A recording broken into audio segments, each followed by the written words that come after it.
This is Cassie, number 41, sophomore in NCUE. Mellody Hobson, colorblind or color brave. So it's 2006. My friend Harold Ford calls me. He's running for U.S. Senate in Tennessee. And he says, Mellody, I desperately need some national press. Do you have any ideas? So I had an idea. I called a friend who was in New York at one of the most successful media companies in the world, and she said, why don't we host an editorial board lunch for Harold? You come with him. Harold and I arrive in New York. We are in our best suits. We look like shiny new pennies. And we get to the receptionist and we said, we are here for the lunch. She motions for us to follow her. We walk through a series of corridors, and all of a sudden we found ourselves in the stock room. At which point she looks at us and she says, where are your uniforms?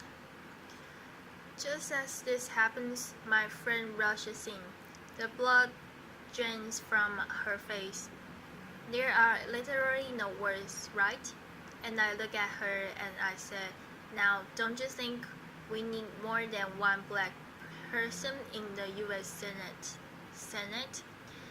Now Howard and I applaud. We still laugh about that story, and in many ways the moment caught me off guard. But deep down inside, I actually wasn't surprised. And I wasn't surprised because of something my mother taught me about 30 years before. You see, my mother was ruthlessly realistic. I remember one day coming home from the birthday party where I was the only black kid invited, and instead of asking me the normal motherly questions like, did you have fun? Or how was the cake? My mother looked at me and she said, how did they treat you? I was 7. I did not understand. I mean, why would anyone treat me differently? But she knew, and she looked me right in the eye and she said, they will not always treat you well. Now race is one of those topics in America that makes people extraordinarily uncomfortable. You bring it up at a dinner party or in a workplace environment. It is literally the conversational equivalent of touching the third rail. There is shock, followed by a long silence. And even coming here today, I told some friends and colleagues that I plan to talk about race, and they warned me. They told me, don't do it, that there's be huge risk in me talking about this topic, that people might think I'm a militant black woman and I will ruin my career. And I have to tell you, I actually for a moment was a bit afraid. Then I realized the first step to solving any problems is to not hide from it, and the first step to any form of action is awareness. And so I decided to actually talk about race. And I decided that if I came here and share with you some of my experiences, that maybe we could all be a little less anxious and a little more bold in our conversations about race. Now I know there are people out there who will say that the election of Barack Obama meant that it was the end of racial discrimination for all eternity, right? But I work in the investment business, and we have a saying, the numbers do not lie. And here, there are significant, quantifiable racial disparities that cannot be ignored. In household wealth, household income, job opportunities, health care, one example from corporate America. Even though white men make up just 30% of the US population, they hold 70% of all corporate board seats. Of the Fortune 250, Fortune 250, there are only 7 CEOs that are minorities. And of the thousands of publicly traded companies today, only 2 are chaired by black women. And you're looking at one of them, the same one who, not too long ago, was nearly mistaken for a kitchen help. So that is a fact. Now I have this thought experiment that I play with myself when I say, imagine if I walked you into a room and it was of a major corporation like ExxonMobil, and every single person around the boardroom were black. You would think that were weird. But if I walked you into a Fortune 500 company and everyone around the table is a white male, when will it be that we think that's weird too? And I know that how we got here. Applause. I know how we got here. There was institutionalized, at one time legalized. Discrimination is a discrimination in our country. There is no question about it. But still, as I grapple with this issue, my mother's question hangs in the air for me. How did they treat you? Now, I do not raise this issue to complain or in any way to elicit any kind of sympathy. I have succeeded in my life beyond my wildest expectations, and I have been treated well by people of all races more often than I have not. I tell the uniform story because it happened. I cited those statistics around corporate board diversity because they are real, and I stand here today talking about this issue of racial discrimination because I believe it threatens to rob another generation of all the opportunities that all of us want for all of our children, no matter what their color or where they come from.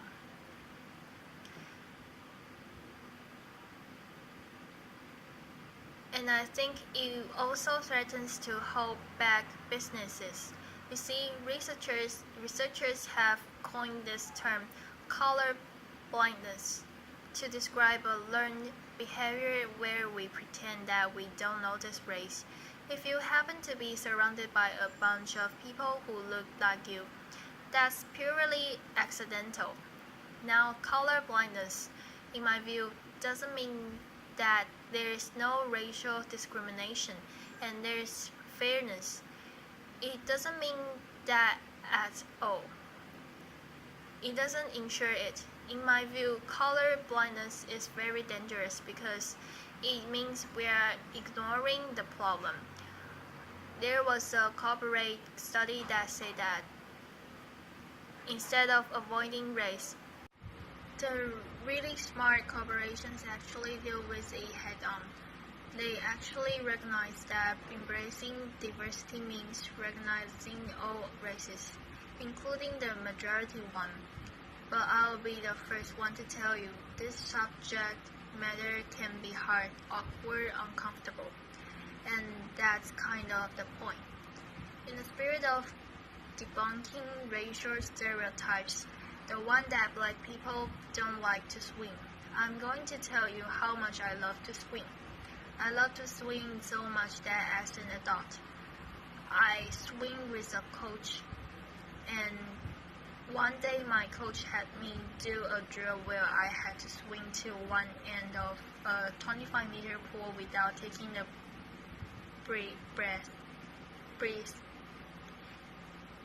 And every single time I fell, I had to start over, and I felt a lot. By the end, I got it, but when I got out of the pool, I was exasperated and tired and annoyed. And I said, why are we doing breath holding exercises? And my coach looked me at me, and he said, Mellody, that was not a breath holding exercise. That drill was to make you comfortable being uncomfortable, because that's how most of us spend our days. If we can learn to deal with our discomfort and just relax into it, we'll have a better life. So I think it's time for us to be comfortable with the uncomfortable conversation about race, black, white, Asian, Hispanic, male, female, all of us. If we truly believe in equal right and equal opportunity in America, I think we have to have real conversations about this issue.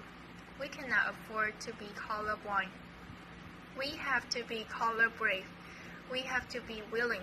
As teachers and parents and entrepreneurs and scientists, we have to be willing to have proactive conversations about race with honesty and understanding and courage, but not because it's the right thing to do, but because it's the smart thing to do, because our business and our products and our science, our research, all of that will be better with greater diversity.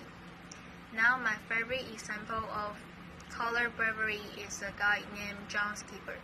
He runs ESPN. He's a North Carolina native,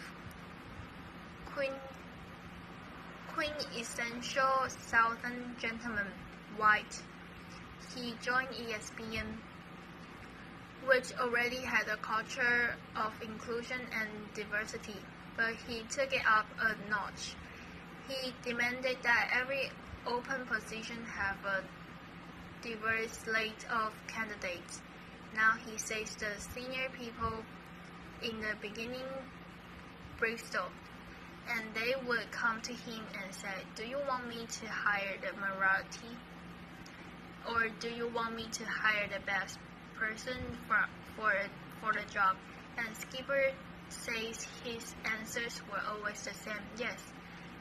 And by saying yes to diversity, I honestly believe that ESPN is the most valuable cable franchise in the world. I think that's a part of the secret sauce. Now I can tell you in my own industry and aerial investments, we actually view our diversity as a competitive advantage, and that advantage can extend way beyond business. There's a guy named Scott Page at the University of Michigan. He is the first person to develop a mathematical calculation for diversity. He says if you are trying to solve a really hard problem really hard, that you should have a diverse group of people, including those with diverse intellects.